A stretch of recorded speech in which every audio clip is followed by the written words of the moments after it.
milí diváci, vítam vás pri mojom podcaste s názvom I did it so you don't have to. Moje meno je Alexandra Zoe a naša dnešná téma je tvorenie a udržiavanie kamarátstiev v 20-ke. Dneska si budeme preberať veľmi zaujímavú a tému, ktorá sa dotýka naozaj nášho každodenného života. Budeme sa baviť, prečo je tvorenie kamarátstiev ťažké v dospelosti, prečo kamarátstva vôbec potrebujeme a prečo sú tak dôležité a ako sa prestať báť a začať bojovať so samotou a snažiť sa vystúpiť z komfortnej zóny. Tak, všetky tieto témy si dneska preberieme a je to naozaj nabitá epizóda. Dúfam, že ste pripravení a tešíte sa rovnako ako ja. Predtým ale ako začneme, musím spomenúť moje platformy. Dnešná epizóda bude samozrejme obohatená o našu novú poradňu, ktorá sa volá You Did It So We Can Talk About It. Táto poradňa bude vlastne na Hero Hero. Keď si kliknete buď dole pod videom alebo Spotify, mám link na moje Hero Hero za 4 € mesačne. Táto epizóda tam bude vydaná s predstihom a rovnako tam bude vlastne celá táto dnešná epizóda plus ešte na konci bude poradňa, kedy máme prvého respondenta, je to Mirka. Mirka, ďakujem, že si napísala svojou problematikou na môj Instagram a vlastne na Hero Hero môžete počuť, čo nám Mirka napísala a ako by som sa jej snažila či už pomôcť alebo poradiť ako kamarátka s touto danou problematikou. Každopádne Hero Hero máte dole v popise. Ak to sledujete na YouTube, tak prosím, snažím sa dostať ku 500 odoberateľom. To je nejaký môj goal do budúcna, takže poprosím vás, vždy keď si to pozriete, alebo keď vidíte iba 2 minútky a chcete si to odložiť na neskôr, tak určite prosím kliknite na odber, kliknite aj na to, aby ste dostávali upozornenia. Vydávam každý druhý pondelok, ale aby ste boli upozornení, keď náhodou ste busy vo vašom day-to-day life, tak aby ste nezabudli, že nejaká nová epizóda vyšla. Ak sa vám táto dnešná epizóda páči, samozrejme prosím nezabudnite dať like, šerovať s kamarátmi, s rodinou, ak je to niečo, čo si myslíte, že by mohlo pomôcť aj im. A to je všetko a samozrejme ešte moje sociálne siete ako Instagram a TikTok máte tiež dole v popise tohto videa. Moje vnímanie kamarátstiev a moja schopnosť tvoriť si kamarátstva je veľmi ovplyvnená tým, ako som vyrastala. Aby som vám to nejako priblížila, tak ja som sa dokopy v mojom živote sťahovala už asi 6-7 krát. Na to, že koľko mám rokov, tak je to pomerne dosť, ale dôležité je zmieniť to, že som bola na 3 základných školách a to znamená, že vlastne raz som bola v jednom meste, druhýkrát som bola v druhom meste, tretíkrát som bola v inej časti toho mesta, takže vystriedala som ako keby 3 základné školy. 3-krát som počas tohto veľmi formatívneho obdobia musela vlastne prísť do nového kolektívu, medzi nových ľudí, kde som nevždycky úplne zapadla, nevždycky som sa prezentovala tak, aby som bola na seba hrdá. Každopádne znamenalo to, že nikde som si nevedela úplne vytvoriť nejakú základňu kamarátstiev alebo kamarátov, ktorí by mi vydržali na celý život. Čiastočne prikladám tomu vinu aj, že som sa nikdy nezdržala na týchto miestach tak dostatočne dlho, aby som si vytvorila nejaké blízke kamarátstva. No proste nemám tento arzenál, ako veľa ľudí v mojom okolí má. Pretože je veľmi často typické, teda aspoň som si myslela, že je to typické, že všetci okolo mňa majú arzenál kamarátov, z ktorých môžu vyberať na rôzne spoločenské udalosti, na rôzne typy aktivít, že máme kamoša, s ktorým ideme nakupovať, máme kamoša, s ktorým ideme do lesa, máme kamoša, ktorému sa môžeme večer vyplakať na rameno. Mala som pocit, že ja som ako keby jediná, ktorá tento arzenál nemá. Ale napriek tomu si samozrejme vážim tých, ktorých mám, ale častokrát si pripadám, že som veľmi osamelá a že práve v tento moment, kedy ja by som niečo chcela robiť, tak není tam nikto, kto by mohol v tento moment vlastne to nejako so mnou prežiť, nejako so mnou tam ísť, zažiť a tak ďalej. A tak vlastne na základe toho, o čom je celý tento podcast, som sa začala zaoberať viac touto témou, snažila som sa zistiť, či som jediná, ktorá sa tak cíti a na moje prekvapenie to tak vôbec není. Dočítala som sa, že generácia Z, do ktorej patrím vlastne aj ja, tak je to generácia, ktorá je najviac osamelá a najťažšie si dokáže tvoriť kamarátstva. Ako najdôležitejšiu vec som zistila, že je veľmi ťažké si tvoriť kamarátstva v 20-ke a teda v dospelom veku, práve kvôli tomu, že ako náhle opustíme školské lavice, máme strašne málo priestoru a je strašne málo nejakých miest, kde by sa dokázali stretávať dospelí ľudia, ktorí majú rovnaké nejaké hobby, priority, zážitky a tak ďalej. V škole je to ale tak, že každý deň sme sa stretávali s ľuďmi, ktorí boli či už rovnakého veku ako my, mali rovnaké záujmy, mali rovnaké aktivity, bolo veľmi jednoduché nadviazať nejaké vzťahy práve s týmito ľuďmi a z týchto vzťahov potom ťažiť v budúcnosti. Ale v reálnom svete, mimo škôl, musíme byť proaktívni, musíme sa snažiť vyhľadávať takéto miesta, takéto aktivity, kedy sa dokážeme zoznamovať s ľuďmi, ktorí sú nám podobní. A sama za seba musím povedať, že je to strašidelné a že ma to veľmi vyčerpáva veľakrát. A ako hovorím, veľakrát som sa cítila, že som sama, že vždycky vidím, ako veľa ľudí pridáva na Instagram alebo hovorí o svojich zážitkoch, kde všade boli o víkende, s kým všade boli a ako si to užili. A ja vždycky smutná to doma pozerám, pretože ja som síce typ človeka, ktorý si v jeden moment povedal, že dosť. Zdvihnem sa, nebudem sa ľutovať, proste idem zažívať a žiť život sama so sebou a keď niekoho mám stretnúť a mám sa s niekým zoznámiť, tak sa zoznámim a poviem vám, že reálne táto myšlienka sa zhmotnila v nejaký čin asi z tých 100%, kedy ma to napadlo, tak v realitu to zišlo asi 15%, že reálne vždycky o 10. večer som dostala úplne nejaký špendlík dopamínu do zadku, ktorý mi povedal, že OK, zajtra pôjdeš do tejto galérie na túto výstavu, pôjdeš sama, proste užiješ si to, nikoho nepotrebuješ a bude to super.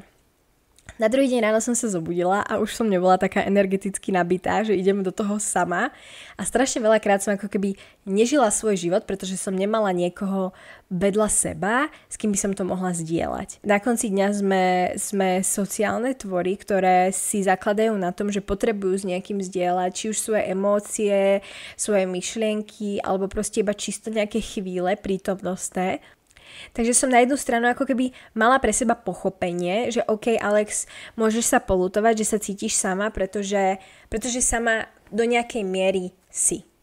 No a najvtipnejšie je, že keď už som aj párkrát ako keby vyšla takto zo svojej komfortnej zóny, že neviem, napríklad išla som nakupovať a bolo mi ľúto, že nemám proste s kým ísť nakupovať a tak proste mať nejaký ten girl time, tak som sa proste prihovorila napríklad nejakej mladej dáme, ktorá vedľa mňa stála, obzerala si rovnaké náušnice, ako sa páčili mne a úplne v ten moment proste moja hlava mi hovorí, že tak sa jej prihovor a proste možno z toho bude nejaká debata a no proste poď do toho. A zrazu som sa jej prihovorila, niečo jej poviem, že áno, krásne náušnice, viem si ich s týmto a s týmto predstaviť. A dáma sa na mňa otočí a hovorí mi, že sorry, I don't understand. A ja úplne trapas. Takže toto sú proste tie momenty, kedy ako keby vyjdete z tej komfortnej zóny, ale môže sa stať, že proste sa to neoplatí a poviete si, tak toto už najbližšieho pol roka nespravím a sme zase vlastne tam, kde sme boli. No a ak si sa pri tomto, čo som rozprávala, prichytila pri tom, že si povedala, že pre Boha to by som ja v živote nemohla spraviť a proste radšej budem navždy sama s mojimi 2 kamarátmi, s ktorými sa vidím raz za pol roka a s mojim telefónom a budem mať svätý pokoj od ľudí, ako by som mala sa snažiť si vyhľadávať kamarátstva, tak pre teba mám otázku, ktorú si rozoberieme do detailu a to je, prečo sú vôbec kamarátstva dôležité? Kamarátstva nám pomáhajú tvoriť si spojenie s ľuďmi, ktorí majú rovnaké hodnoty a rovnaké záľuby, ako máme my. Kamarátstva nám pomáhajú prechádzať životom, keď na nás život hádže jeho najväčšie prekážky a kamarátstva nám obohacujú a skrášľujú každodenné chvíle. Pretože není nič krajšie, ako vedieť, že niekto tam vždycky pre nás je. Nezabúdajme však, že sme sociálne tvory. Sociálne tvory odjak živa. Sociálne tvory odjak živa znamená to, že kedysi sme boli závislí na kamarátstvách práve preto, aby sme prežili, aby nám bolo teplo, aby sme mali potravu. Naša túžba po hlbokom spojení bola vtedy dokonca životu dôležitá a v dnešnej dobe by som povedala, že čím viac kamarátstiev hlbokých a úprimných máme, o to máme ľahší život a naplnenejší. Tak prečo, keď je toľko benefitov k tým kamarátstvám, tak generácia Z je tá najosamelejšia generácia zo všetkých? Pamätáte si ešte na COVID? Tak, tento COVID, slovo ako Voldemort, mňa a možno aj vás okrátil o veľmi dôležité roky života a to bolo práve vtedy, kedy sme sa menili z tínedžerov na mladých dospievajúcich, kedy sme mali sedieť v školských laviciach od veku 17 až do 21 a mali sme sa nejakým spôsobom naučiť alebo ešte viac vycibriť nejaké naše social skills, nejaké naše sociálne schopnosti, ako si tvoriť práve hlboké kamarátstva, ako byť charizmatický, ako zaujať a tak ďalej. A zároveň sme si mali prehlbovať tie kamarátstva, ktoré sme už nejakým spôsobom nadobudli, aby sa premenili z kamarátstiev, ktoré zostávajú iba na strednej, na kamarátstva, ktoré trvajú celý život. Neviem ako vám, ale mne sa toto rozhodne nepodarilo. Ja zo strednej školy nemám žiadne nové kamarátstva, ktoré by mi trvali až do dnešného dňa a nemám tam žiadnych ľudí, s ktorými by som udržiavala kontakt. A toto si nemyslím, že je úplne dobré a nemyslím si, že je to úplne štandard, ktorý by mal alebo nemyslím si, že by to mal byť ako keby výrok, ktorý by mal hovoriť človek v mojom veku. Myslím si, že práve tie kamarátstva na tej strednej sú kamarátstva, ktoré vlastne už sú s ľuďmi, ktorí dajme tomu, že nejakým spôsobom sú už vyformovaní, vedia, kým chcú cca byť a práve vtedy je fajn si vytvárať tie kamarátstva, pretože už vidíme tých ľudí nejakým spôsobom vyformovaných, aj my vieme, čo chceme cca od života na najbližších 5 rokov a práve v tomto veku by sme si mali ako keby vytvárať tie kamarátstva, nejako sa napájať na tých ľudí, s ktorými vlastne môžeme byť v kontakte aj v tom pokročilejšom veku. Boli to určite roky, ktoré mali na 100% okresávať našu osobnosť, ako som už hovorila, a mali nás formovať do nejakých mladých dospievajúcich, ktorí mali aspoň mať nejaký základný sociálny arzenál. Toto sa ale bohužiaľ nestalo. My sme tieto roky strávili tým, že sme sedeli doma a jediný nejaký sociálny aspekt boli naše sociálne siete a ukazujem to v zátvorkách, k tomu sa ešte dostaneme.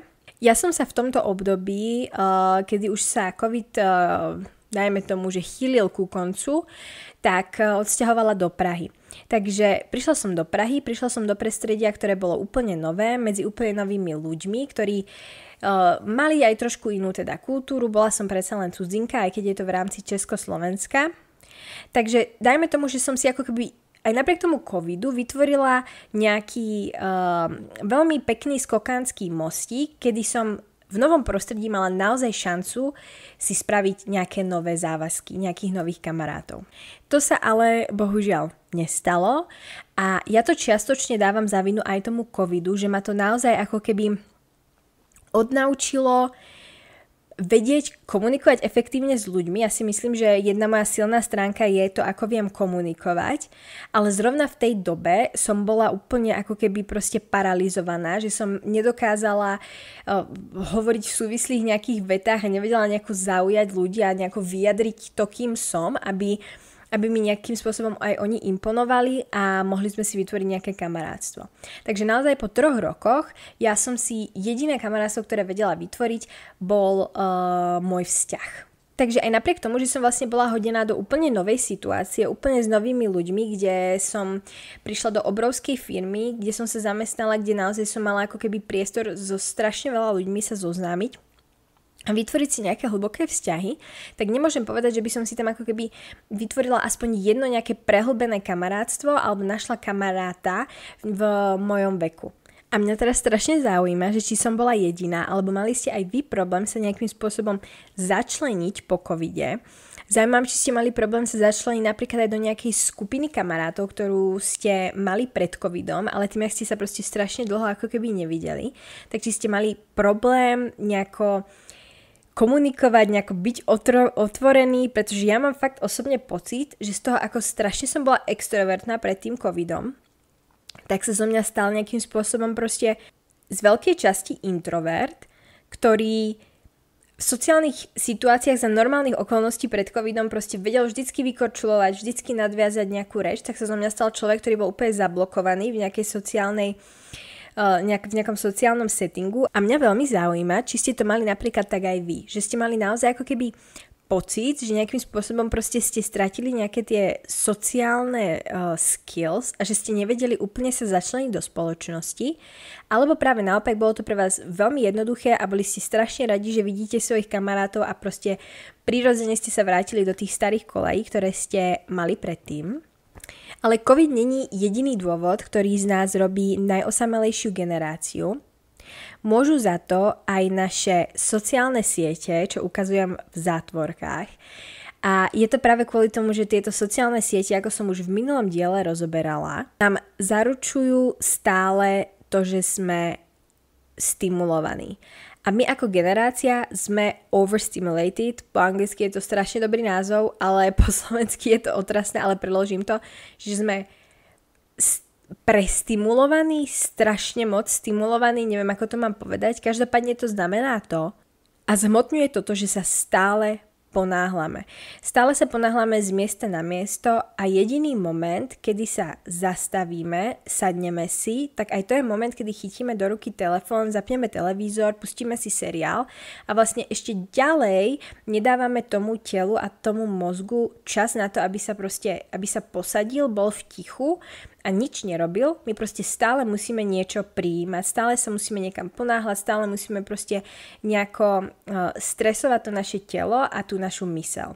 Jediný moment, kedy my vlastne aj pustíme ten telefón z ruky, tak je moment, kedy ideme spať, takže vlastne to prespíme, vôbec si neuvedomujeme, že nejako oddychujeme alebo niečo, proste telo si oddychne, naberie energiu, ráno sa zobudíme, zvoní nám budík na telefóne, telefón chytíme do ruky a už ideme. A znova cyklus. Berem si telefón, idem do práce, tam je milión ľudí, v MHDčke milión ľudí, prídem domov, zapnem telku, zaspávam s mobilom v ruke, idem spať, zobudím sa, repeat. A takto to ide stále dokola. A my ako keby nemáme čas sa ani zastaviť, posadiť sa a povedať si, že do prčic, ako ja trávim ten svoj čas, s kým ho trávim a prečo som stále taký vyčerpaný a vystresovaný. Až na to, že raz za mesiac to na nás príde. Dobre sa vyplačeme, posťažujeme, polutujeme, takto tú emóciu nejako vyprázdnime, hodíme ju do šuflíka a vyťahneme ju za mesiac znova, keď to na nás ide, že sme nejaké osamelí a niečo není úplne v poriadku a máme pocit, že život nám preteká medzi ruky. Tento rýchly svet nás núti nemať čas a nezamýšľať sa nad tými vecami, na ktorých naozaj záleží. A jedna z týchto vecí sú práve tie kamarátstva a sú práve naši priatelia. A ešte tretí dôvod, ktorý si myslím, že význačne prispieva k tomu, že sme osamelá generácia, je to, že sme veľmi nezávislí. A že máme všetky informácie, ktoré reálne potrebujeme na dotyk prstu. Pretože už tam není tam ten chtíč toho zavolať mame a spýtať sa, ako správne pripraviť zemiakový šalát. Už tam není to, že musím zavolať nejakému spolužiakovi zo strednej, ktorý sa neviem na čo špecializuje, aby prišiel ku mne domov a pozrel sa mi na odtok. Není tam už tá potreba pýtať si pomoc. Napríklad, keď máme nejaké symptómy, nejaké zdravotné, nevoláme nejaké kamarátke, ktorá študuje medicínu. My sa spýtame radšej Google. A ja som si robila research na túto tému na Google, namiesto toho, aby som sa pýtala mojich kamarátov. A myslíte si, že mi to došlo predtým? Nie. Došlo mi to až v momente, kedy som zistila, že jeden z dôvodov, prečo sme osameli a nemáme kamarátstva, je práve toto, že sme veľmi nezávislí a dokážeme tie informácie zisťovať bez toho, aby sme museli naväzovať nejaký sociálny kontakt. Koľkokrát sme smutní, frustrovaní, niečo sa nám deje v hlave, alebo nevieme si poradiť vo vzťahu a namiesto toho, aby sme sa poradili s nejakými kamarátmi alebo s nejakými blízkymi, ktorí by nám kľudne mohli povedať nejaký svoj názor na to, tak napíšeme tú problematiku do Google. Napíšeme, čo mám robiť, keď ma partner podvádza a nechce sa k tomu priznať. Čo mám robiť, keď ma v škole profesorka diskriminuje. Proste pýtame sa toho Google, hľadáme nejaké články, čo nehovorím, že je zlé. Je vždycky super si riešiť nejaké svoje vnútorné veci. V prvom rade je horšie určite si ich neriešiť, ale to, ako ich riešime, je strašne také antisociálne.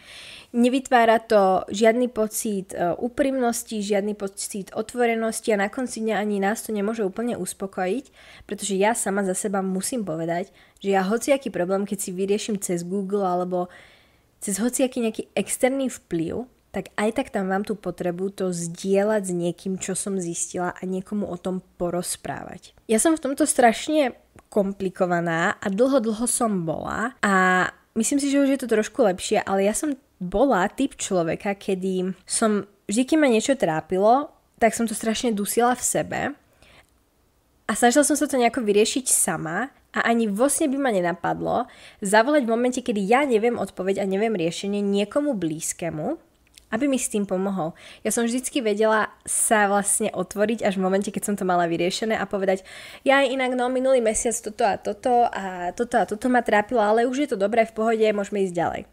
Čiže je strašne zaujímavá vlastnosť, že vlastne na konci dňa, keď ja to nechcem zdieľať, tak prečo vôbec to zdieľam, aj keď v momente, keď už je to vyriešené. Doteraz nechápem, prečo som vlastne niečo takéto robila, ale bolo pre mňa veľmi ťažké ako keby zaťažovať ľudí okolo mňa s niečím, čo mňa trápi. A nevedela som si predstaviť, aké ťažké to proste na nich musí byť, keď ja im to zdieľam. Ale na konci dňa vlastne, keď za mnou niekto príde, že ho niečo trápi a chce počuť moju radu, tak posledné, na čo myslím, je to, že ma otravuje alebo že ma zaťažuje. Takže je veľmi zaujímavé, ako vlastne funguje naše zmýšľanie, keď sa zamýšľame nad tým, že ako čo najviac sa vyhnúť tomu, aby som musela byť s niekým v kontakte, s nejakým človekom a niekomu niečo zdieľať a byť k niekomu úprimná. Že ako ľahko si vieme proste nájsť tie cestičky, ako to nerobiť. Aj napriek tomu, že sme ľudia, alebo sme tvory, ktoré sú doslova nejako pospájané na to, aby práve tá sociálna interakcia bolo niečo, čo nás proste poháňa a naplňa v živote. Takže skúsme sa viac spýtať, skúsme byť viac otvorení, skúsme viac zdieľať s ľuďmi to, ako sa cítime a nebáť sa byť úprimný, nebáť sa byť otvorený aj s ľuďmi, s ktorými nemáme úplne prehlbený vzťah, pretože nikdy neviete, s kým všetkým ste obklopení, kto rozmýšľa rovnako ako vy, rieši rovnaké problémy ako vy, pokiaľ proste nespravíte ten prvý krok k tomu, aby ste boli otvorení, aby ste boli zraniteľní. Dôležité je ešte ale pre mňa povedať, že toto nie je problém iba generácie Z. Z toho, čo som ja pochopila, tak je to problém aj iných generácií. Napríklad, keď som si robila práve research na túto tému, tak som sa stretla s jednou pani, ktorá mohla mať tak, ja neviem, 45 a práve ona mi zdieľala jej frustráciu potom, ako sa rozviedla a zistila, že vlastne nemá kamarátov, ale zároveň nemá ani chuť si tvoriť kamarátov, ale že tak strašne veľakrát sa cíti byť osamelá, čo je paradox vlastne sám v sebe a je to úplne podobné, čo som vlastne spomínala. Ale všetko je to vlastne výsledok toho, že počas dospelosti priateľstvá častokrát ustupujú do pozadia kvôli iným prioritám. Či už je táto priorita manžel, či už je táto priorita deti, či už je priorita kariéra alebo nejaká starostlivosť o domácnosť. A práve preto vy a vaši priatelia ste sa rozišli na nejakom rozcestí, kedy každý z vás mal iné priority, iné problémy, ktoré si potreboval v ten moment riešiť. Kamarátstva a priateľstva ale vyžadujú úsilie. A to úsilie, áno, niekedy musíme toto úsilie zobrať od niekadiaľ, kde by sme za normálnych okolností to mali ako číslo 1 prioritu, ale je dôležité sa zamyslieť do budúcna a myslieť na to, OK, čo keď moje deti vyrastú, odsťahujú sa, s kým budem ja potom v kontakte. Ja to začínam vnímať tak, že priateľstva svojím spôsobom sú ako keby prejav sebalásky, pretože, dobre, máme nejaké priority, do ktorých vkladáme svoju energiu, svoj čas. Máš priateľa, máš deti, manžela a tak ďalej, staráš sa, neviem, o svojich starých rodičov a tak ďalej, máš tam tie priority, ale vždycky aj v týchto prioritách si musíš zobrať nejaký čas pre seba, aby ty si sa staral o svoje duševné a fyzické zdravie, aby si ho práve vedel vkladať do tých iných priorít. A presne tí kamaráti by túto mali prísť vlastne do role, kedy by si vtedy mal do nich vlastne dávať ten čas a oni ti ho budú vracať práve v tých chvíľach, kedy vlastne ty budeš mať ťažší život, ťažké chvíle a budeš vedieť orať vlastne tú svoju prácu, ktorú si do toho vložil a tú svoju energiu a čas.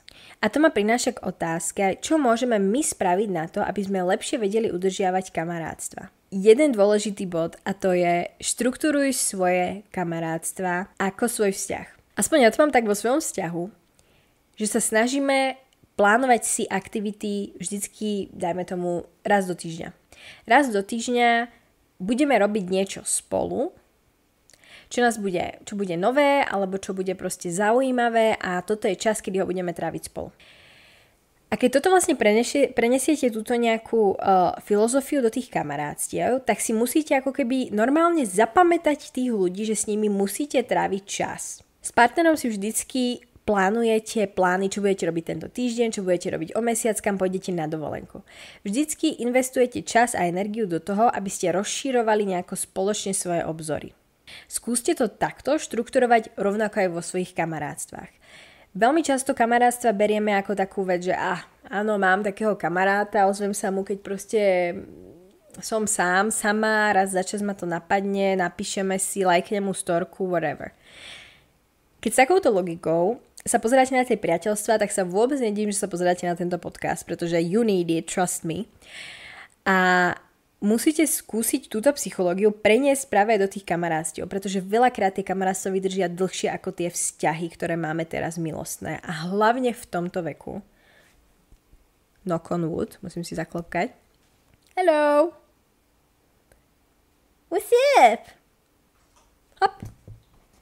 Tak, milí diváci, máme tu znova chlpatého hostia menom Jessie. Hello!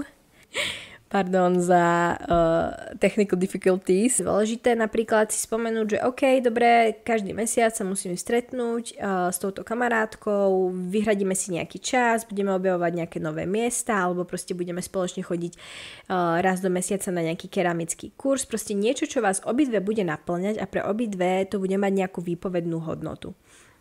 Dať si to do toho kalendára, dať si tam k tomu ten deň a proste vrátiť sa potom k tomu dňu, keď už budete vidieť, že sa blíži a niečo si tam proste naplánovať, ale mať tam vyhradené už to miesto na to kamarátstvo.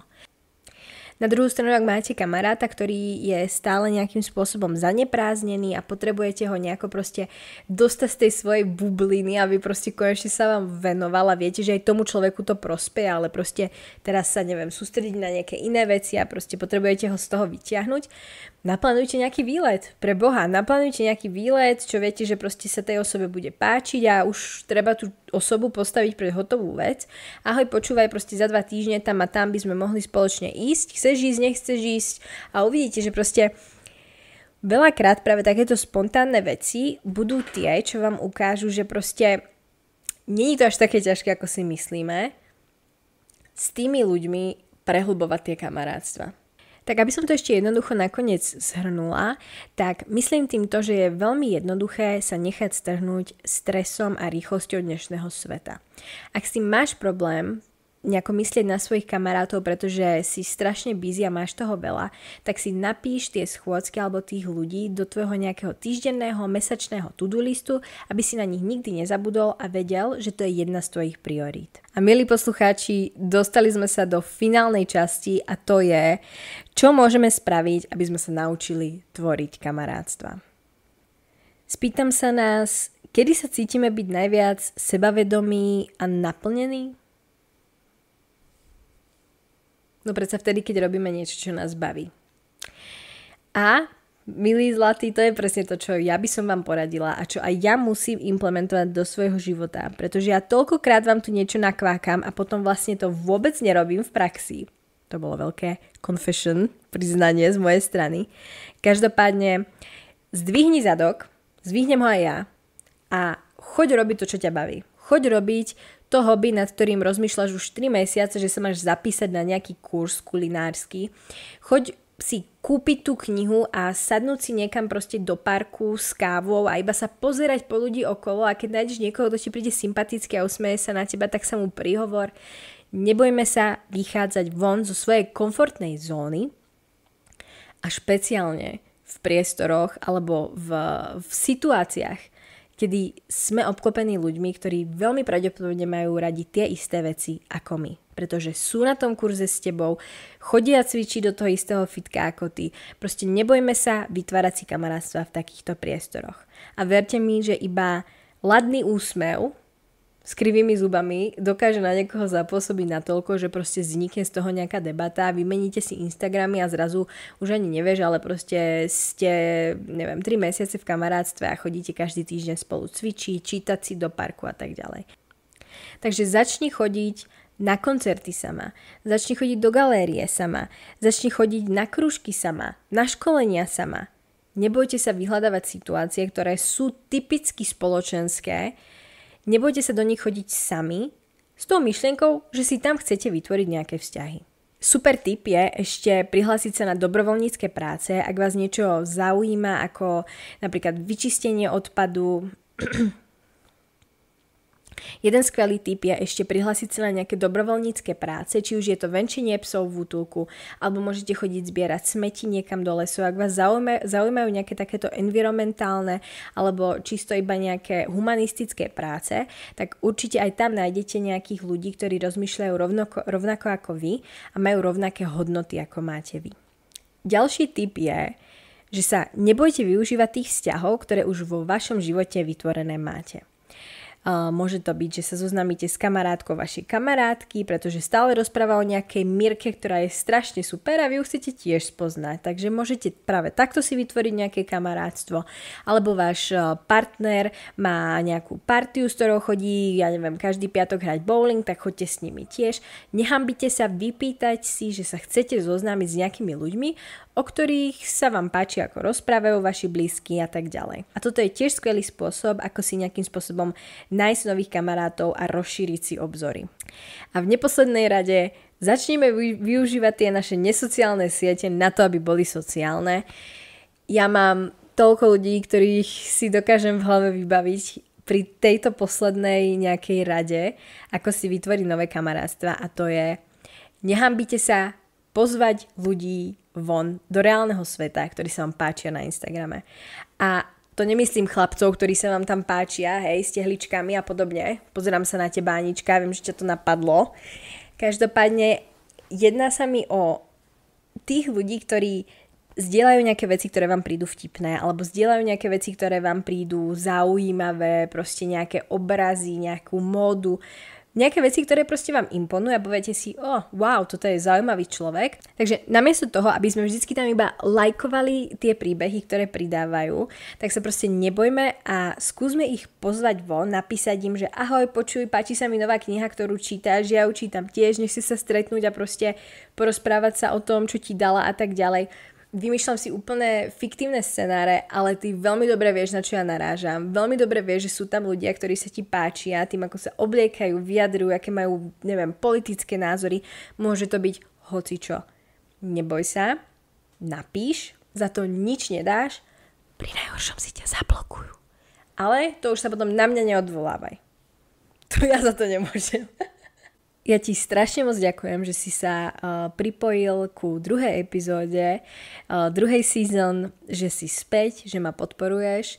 Prosím, ešte predtým, ako odídeš z tohto podcastu, daj ho prosím sledovať na Spotify, pridaj sa k odoberateľom aj na YouTube. A budem veľmi rada, keď práve vďaka tebe sa bude tento podcast rozrastať, takže ak sa ti dnešná epizóda páčila, nezabudni ju lajkovať, šerovať a budem veľmi rada, ak sa dozviem, či vám v niečom pomohla, či to bola téma, ktorá trápi aj vás a či ste si z toho dneska niečo zobrali. Ak ťa napadla nejaká téma, ktorá by ťa zaujímala, tak neváhajte a píšte mi ju do komentárov, na Instagram, proste na hociakú sociálnu sieť. Budem veľmi rada za vaše nápady. Ak aj ty máš záujem sa pripojiť do I Did It So We Can Talk About It poradne, tak neváhaj a napíš mi dole do komentárov, kľudne na Instagram alebo aj na e-mail, záleží, či to chceš teda verejne alebo osobne. A túto tematiku potom ja následne rozoberiem v ďalšom dieli na konci videa. Každopádne strašne si vás vážim, že ste sa dneska pripojili, prajem vám ešte krásny deň a ďakujem. Ahoj!